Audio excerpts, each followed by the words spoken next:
Hi, welcome to notorious spectator. ഇന്നലെ നടന്ന south Africa vs Afghanistan മാച്ചിൽ ആധികാരികമായിട്ട് തന്നെ സൗത്ത് ആഫ്രിക്ക അഫ്ഗാനിസ്ഥാനെ പരാജയപ്പെടുത്തിയിരിക്കുകയാണ്. നമ്മൾ പൊതുവെ ചോക്കേഴ്സ് എന്ന് വിളിച്ച് കളിയാക്കുന്ന ഒരു ടീമാണ് സൗത്ത് ആഫ്രിക്ക. പക്ഷേ ഈ കഴിഞ്ഞ സമയങ്ങളിലുള്ള ICC ഇവന്റ്സ് നോക്കുകയാണെന്നുണ്ടെങ്കിൽ മികച്ച പെർഫോമൻസ് തന്നെയാണ് സൗത്ത് ആഫ്രിക്ക കാഴ്ചവെച്ചിരിക്കുന്നത്. 2023 ODI വേൾഡ് കപ്പിൽ സെമി ഫൈനലിലെത്തി. കഴിഞ്ഞ വർഷം നടന്ന T20 വേൾഡ് കപ്പിൽ ഫൈനലിസ്റ്റ് ആയിരുന്നു.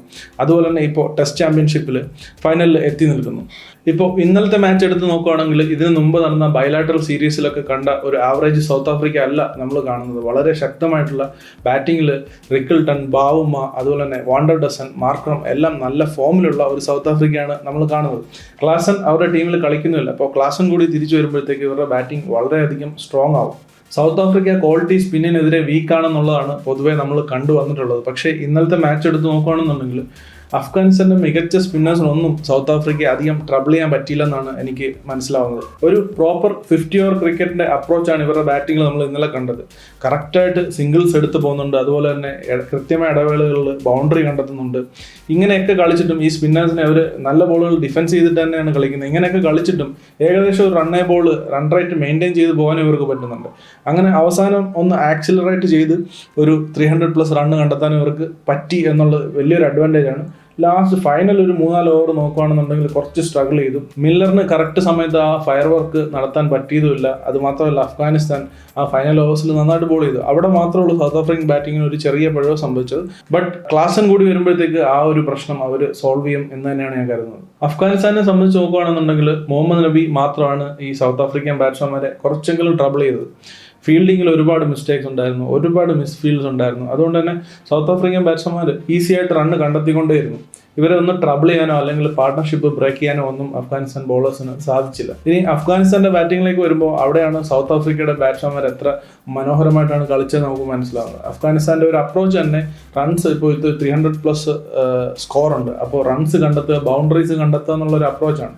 അവിടെ ക്രീസിൽ ടൈം സ്പെൻഡ് ചെയ്യാനോ സ്ട്രൈക്ക് റൊട്ടേറ്റ് ചെയ്താൽ മിഡിൽ ഓവേഴ്സിലേക്ക് മാച്ച് എടുത്തുകൊണ്ട് പോകാനോ ഒന്നും അവരുടെ ബാറ്റ്സ്മാൻമാർക്ക് പറ്റിയില്ല. ഇതേ കാര്യം തന്നെ നമ്മൾ ഇന്ത്യ-ഇംഗ്ലണ്ട് മാച്ചിൽ നമ്മൾ കണ്ടിരുന്നു. ഇംഗ്ലണ്ട് ഈ ബൗണ്ടറീസ് അടിച്ച് റൺസ് കണ്ടെത്താൻ ഹ്യൂജ് സ്കോറൊക്കെ 50 ഓവേഴ്സിൽ കണ്ടെത്താൻ ശ്രമിക്കുന്നത്. പക്ഷേ 50 ഓവേഴ്സിൽ അത് വർക്കാവില്ല. അതുകൊണ്ടാണ് ഗില്ലൊക്കെ 50 ഓവേഴ്സിൽ ഇത്രയും സക്സസ്ഫുൾ ആയിട്ട് നിൽക്കുന്നത്. ഇന്നലെ സൗത്ത് ആഫ്രിക്കയുടെ ബാറ്റ്സ്മാൻമാരുടെ ഇന്നിങ്സ് നോക്കുകയാണെന്നുണ്ടെങ്കിലും ബ്യൂട്ടിഫുൾ ആയിട്ടാണ് അവർ മിഡിൽ ഓവേഴ്സ് കളിച്ചത്, സിംഗിൾസ് റൊട്ടേറ്റ് ചെയ്തത്, കൃത്യമായ ഇടവേളകളിൽ അധികം റിസ്ക് എടുക്കാതെ തന്നെ ബൗണ്ടറീസ് കണ്ടെത്തിയത്.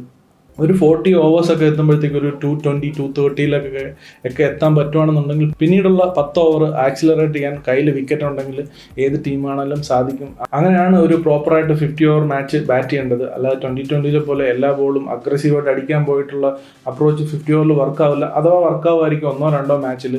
അതല്ലാതെ ഒരു ടൂർണമെൻറ്റിൽ മുന്നോട്ട് സർവൈവ് ചെയ്ത് പോകണമെന്നുണ്ടെങ്കിൽ കൺസിസ്റ്റൻ്റ് ആയിട്ട് ഒരു 300, അറൗണ്ട് 300 സ്കോർ ചെയ്യണമെന്നുണ്ടെങ്കിൽ ഈ ഒരു അപ്രോച്ച് ഏതൊരു ടീമാലും എടുത്തേ പറ്റൂ. ഇതിപ്പോൾ ഇംഗ്ലണ്ട് ഓസ്ട്രേലിയ മാച്ച് ഉണ്ട്. ഇംഗ്ലണ്ട് എങ്ങനെയാണ് ഇപ്പോൾ ICC ടൂർണമെൻറ്റിലേക്ക് വരുമ്പോൾ അവർ അപ്രോച്ച് എത്രത്തോളം ചേഞ്ച് ചെയ്തിട്ടുണ്ട്, അതോ അവർ അവിടെ തന്നെ സ്റ്റിക്ക് ചെയ്ത് നിൽക്കുകയാണെന്നുള്ളത് കാണാൻ തീർച്ചയായിട്ടും കൗതുകമുണ്ട്. അതുപോലെ തന്നെ ഇനി വരുന്ന മാച്ചുകളിൽ സൗത്ത് ആഫ്രിക്ക ഇംഗ്ലണ്ടിനെയോ ഓസ്ട്രേലിയ ഏതെങ്കിലും ഒരു ടീമിനെങ്കിലും പരാജയപ്പെടുത്തുന്നുള്ള കാര്യത്തിൽ എനിക്ക് സംശയമൊന്നുമില്ല. അത്രയ്ക്ക് നന്നായിട്ട് പെർഫോം ചെയ്യുന്നുണ്ട്. ആസ് എ ടീമായിട്ടാണെങ്കിലും അവർ ബോളിങ്ങിലും റബാഡ, അതുപോലെ തന്നെ മോൾഡർ ഒക്കെ നന്നായിട്ട് ബോൾ ചെയ്തിട്ടുണ്ട്. അപ്പോൾ എന്തായാലും അവർ ഒരു മാച്ച് എന്തായാലും ജയിക്കും. ഒരുപക്ഷെ 2 മാച്ചും ജയിക്കാൻ സാധ്യതയുണ്ട്. അങ്ങനെയാണെന്നുണ്ടെങ്കിൽ സെമി ഫൈനലിലേക്കും ഫൈനലിലേക്കും മറ്റു ടീമുകൾക്ക് വലിയൊരു എതിരാളി തന്നെയാണ് സൗത്ത് ആഫ്രിക്ക. പ്രത്യേകിച്ചും ഇന്ത്യക്ക് സൗത്ത് ആഫ്രിക്കയെ സെമി ഫൈനലിലോ ഫൈനലിലോ ഫേസ് ചെയ്യേണ്ടി വരുവാണെന്നുണ്ടെങ്കിൽ South Africa will be a tough team to beat. അത് 100% നമുക്ക് ഉറപ്പിച്ച് പറയാം.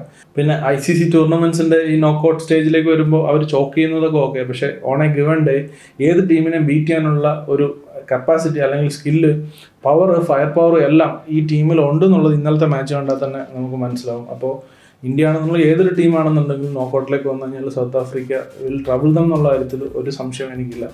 എന്തായാലും ഇംഗ്ലണ്ട് ഓസ്ട്രേലിയ മാച്ചിൻ്റെ റിവ്യൂവുമായിട്ട് വീണ്ടും മറ്റൊരു വീഡിയോയിൽ കാണാം. ബൈ.